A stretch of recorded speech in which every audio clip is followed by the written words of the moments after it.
ஒரு நியூ காரோ, யூஸ்டு காரோ வாங்க போகிறீங்க அப்படின்னா, சன்ரூஃப் உள்ள கார் வாங்கலாமா? சன்ரூஃப் இல்லாத கார் வாங்கலாமான்னு கேட்டிங்கன்னா, சன்ரூஃப் இல்லாத கார் தான் பெஸ்ட்டு. இந்த வீடியோவில் மேலே காட்டுறேன் பாருங்கள் எப்படி இருக்குன்னு சொல்லிட்டு. இந்த குரங்கு விழுந்து இந்த சன்ரூஃப் வந்து உடஞ்சிருக்கும். இந்த உடஞ்சதுனால இவங்களுக்கு கிட்டத்தட்ட ஒரு 1லேருந்து ஒரு 1.5 லேக்ஸ் வரைக்கும் இதில் எனக்கு தெரிஞ்சு செலவாயிருந்திருக்கும் இந்த வெஹிக்கிளுக்கு. சன்ரூஃப் இருந்த ஒரு காரணத்தினால. இதிலே சன்ரூஃப் இல்லாமல் இருக்குது அப்படின்னா, அவங்களுக்கு பெரிய அளவில் இம்பேக்ட் ஆகியிருக்காது. ஒரு சின்ன மைன்யூட்டான டென்ட்டாக தான் இருந்திருக்கும். அது பார்த்தா கூட தெரியாது. மேஜர் ஆஃப் த பீப்புள்ஸ் வந்து காரை பார்க்குறவங்க டாப்பில் பார்க்கவே மாட்டாங்க. சுற்றி தான் பார்ப்பாங்க. தவிர டாப் வந்து அதிகமாக பார்க்க மாட்டாங்க. உங்களுக்கு பிடிச்சிருந்தா பார்க்கலாம், வேலை பார்க்கலாம், இல்லை வேணா விட்டுடலாம் அப்படியே கூட.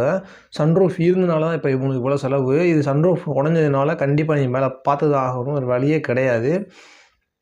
ப்ளஸ் அது போக நீங்கள் சன்ரூஃப் வாங்கி ஒரு 6 மாதம் நல்லா யூஸ் பண்ணுவீங்க. அதுக்கடுத்து யூஸ் பண்ணவே மாட்டீங்க. இப்போ அப்படியே இருக்கும். ஜாம் ஆகிடும் ஃபுல்லாகவே, உள்ளே ஃபுல்லாகவே. ரொம்ப ஒரு 6 மாதம் 7 மாதம் யூஸ் பண்ணாமல் வச்சிட்டிங்க அப்படின்னா ஃபுல்லாக ஃபிக்ஸட் ஆயிரும். அப்படியே அதில் எந்த அசைவும் இல்லாமல் சன்ரூஃப் வேலை செய்யும்